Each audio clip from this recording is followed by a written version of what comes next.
তুলিকা আপোনালোকক সকলোকে পুনৰবাৰ স্বাগতম জনাইছোঁ মোৰ চেনেল তুলিকা চাৰ্টলৈ। নতুন এটি অসমীয়া গহনাৰ ভিডিঅ' লৈ আপোনালোকৰ ওচৰলৈ আহিছোঁ।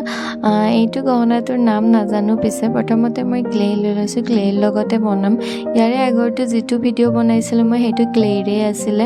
আজিৰ গহনাটো ক্লেৰে বনাম, একদম চিম্পল হয়, আপোনালোকেও ঘৰত বনাব পাৰে। প্ৰথমতে মই ক্লে লৈ লৈছোঁ আৰু ক্লে দুইটা কোৱাণ্টিটি সমান কোৱাণ্টিটিতে লৈ এনেকৈ গোল গোল কৰি লৈছোঁ। গহনাটোৰ নাম নাজানো সেইকাৰণে মই এনেকৈ গৈছোঁ। ক্লেটো মই গোল গোল কৰি চেফটি পিনৰ ভিতৰত সোমাই লৈছোঁ। তাৰপিছত মই অকণমান পানী ব্যৱহাৰ কৰিছোঁ ওপৰৰখিনি সমান কৰিবৰ কাৰণে, তেতিয়াহে অলপ ধুনীয়াকৈ গোল সমান হ'ব। তাৰপিছত মই ওপৰৰ ডিজাইনটো বনাবৰ কাৰণে এনেকৈ সৰু সৰু মিহিকৈ ক্লে ব্যৱহাৰ কৰিছোঁ। ক্লেৰ ডিজাইনটো এনেকৈ মই প্ৰথমতে সৰু সৰুকৈ বনাই লৈছোঁ গোটেইখিনি। এনেকৈ মই গোটেইখিনি প্ৰথমতে ক্লে ডিজাইনটো বনাই ল'ম সৰু সৰুকৈ, প্ৰায় 8টামান এনেকুৱা ডিজাইন থাকিব। তাৰপিছত মই ওপৰৰ যিটো মই গোলটো বনাব দিছিলোঁ সেইটো শুকাবলৈ দিম। তাৰপিছত মই ইয়াৰ ওপৰত আঠা লগাই কেনে যিটো ডিজাইনবোৰ আকৌ বনাইছিলোঁ সেইখিনি মই লগাই দিম। এইটো অসমীয়া গহনাৰ নাম কি কয় আপোনালোকে কমেণ্ট কৰি জনাবচোন, কাৰণ মই এইটোৰ নামটো নাজানো, সেইকাৰণে আপোনালোকে যিবোৰে জানে মোক কমেণ্ট কৰি জনাব। ইয়াৰ পিছত মই এনেকৈ গোটেই ওপৰৰ ডিজাইনখিনি আঠাৰ লগত লগাই দিম। তাৰপিছত মই আকৌ ভালদৰে শুকাবলৈ দি দিম। এই ভিডিঅ'টো মোৰ বিহুৰ আগতে কমপ্লিট হৈ গৈছিলে বনোৱা, কিন্তু মই ভিডিঅ'টো এডিট কৰিব পৰা নাছিলোঁ, সেইটো কাৰণে এনেকৈ টাইম লাগি গ'ল। তো মই বিহুৰ মাজতে দি দিছোঁ। আপোনালোকে যদি বনাব বিচাৰে তেতিয়াহ'লে বহুত ইজিলি ঘৰতে বনাব পাৰিব। ইয়াতে বিশেষ বেলেগ একো প্ৰয়োজন হোৱা নাই।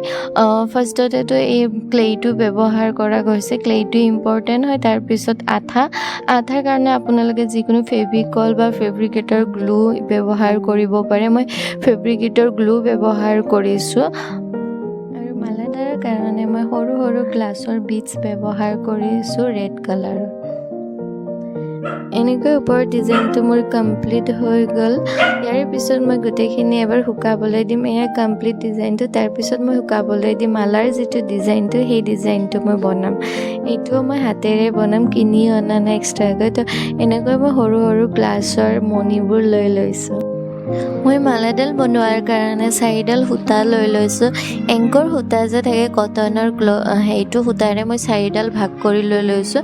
তাৰপিছত এনেকৈ ওপৰত আঠা মাৰি লৈছোঁ। তাৰপিছত এডাল সূতাত প্ৰথমতে মই গোটেইকেইটা মণি এটা হিচাপত সোমাই লৈছোঁ। তাৰপিছত তেনেকৈ ছেইম সমানকৈ মই 4ডাল সূতাটো মানে এই ৰঙা মণিকেইডাল সোমাই দিম। এনেকৈ 4ডাল সূতাটো মই মণিকেইটা সমানকৈ সুমুৱাই দি তাৰপিছত গোটেইকেইটা সূতা সমানকৈ একেলগে লৈ এটা বিজিতে সুমুৱাই ল'ম। তাৰপিছত মই গোল্ড কালাৰৰ মণি লৈ ল'ম এনেকুৱা। তাৰপিছত এই মণিটো গোটেইকেইটা সূতাত একেলগে সুমুৱাই দিম। ছেইম এইটোৰ দৰে আৰু এটা ষ্টেপ কৰিম। তাৰপিছত মই যিটো মণি বনাই থৈ দিছোঁ ক্লেৰ লগত সেইটো কালাৰ কৰি ল'ম। সেইটো কমপ্লিট গ'ল্ড কালাৰটো কৰি দিম ওপৰত। তাৰপিছত শুকাবলৈ দি আৰু মাজৰ যিটো ডিজাইন আছিলে সেই ডিজাইনটোত মই ৰঙা কালাৰটো কৰিম। যিহেতু মই মণিৰ কালাৰটো ৰেড লৈ লৈছোঁ, সেইকাৰণে মাজৰ যিটো ডিজাইন আছিলে সেইখিনিও গোটেইখিনি মই ৰেড কালাৰটো দিয়ে কৰিম। ইয়াতে মই আপোনালোকক কৈ থৈ দিওঁ যে এইটো যে মই বনাইছোঁ সেইটো অলপ মোৰ ডাঙৰ হৈ গৈছিলে বনাওঁতে, চ' মই আৰু এটা সৰু চাইজত বনাই থৈ দিছিলোঁ। পিছত কিন্তু মই এইটো ব্যৱহাৰ নকৰি সেইটো সৰু চাইজৰটো বনাইছোঁ, কাৰণ মই নিজে পিন্ধিম যেতিয়া এইটো, সেইকাৰণে অলপ সৰু চাইজৰ বনাইছিলোঁ মোৰ হিচাপত, মোৰ ভাল লগাকৈ। কালাৰটো কমপ্লিট কৰা হোৱাৰ পিছত মই আকৌ এইটো শুকাবলৈ দিম। ইয়াতে অলপ টাইম লাগে কাৰণ এইবোৰ শুকাব লাগে, শুকাওঁতে অকণমান টাইম দিব লাগে। সেইটো কাৰণে মানে এদিনত ধুনীয়াকৈ কমপ্লিট হৈ যায় আৰু অলপ টাইম এনেকৈ শুকাবলৈ দি।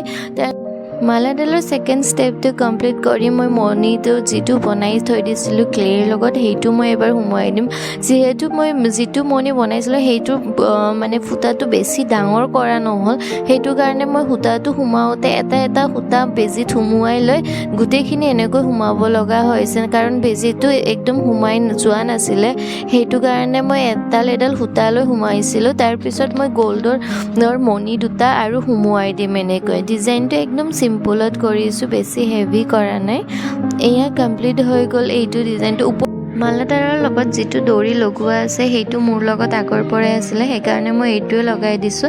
তাৰপিছত মই নেইল পলিচৰ ট্ৰান্সপাৰেণ্ট যিটো নেইল পলিচ থাকে সেইটো বাৰ্নিছ হিচাপত ব্যৱহাৰ কৰিছোঁ।